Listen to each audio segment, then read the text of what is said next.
তো লাইলাতুল কদর কিরকম হবে? তো লাইলাতুল কদরটা হবে গরম ঠান্ডার মাঝামাঝি সময়ে এবং প্রশান্তির একটি বাতাস বইবে।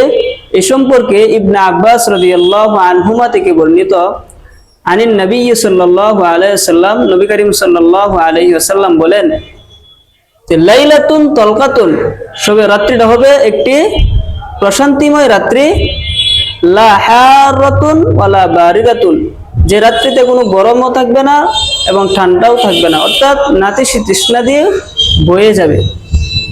এবং 3 নম্বর আলামত হচ্ছে তুসবিহুশ শামসু ইয়াওমাহা হামরা দাঈফাতিন, এবং সকালে অর্থাৎ পরের দিন রাত্রি শেষে যে সূর্য উদয় হবে সেদিন সূর্যটা হালকা লাল বর্ণের হবে।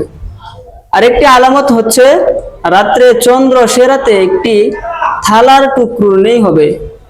যেমন আন আবি হুরায়রা রাদিয়াল্লাহু আনহু থেকে বর্ণিত, ক্বালা, তিনি বলেন, তাযাকারনা লাইলাতুল কদরি, আমরা লাইলাতুল কদর নিয়ে আলোচনা করছিলাম ইনদা রাসূলিল্লাহ সাল্লাল্লাহু আলাইহি ওয়াসাল্লাম, নবী করিম সাল্লাল্লাহু আলাইহি ওয়াসাল্লামের নিকটে।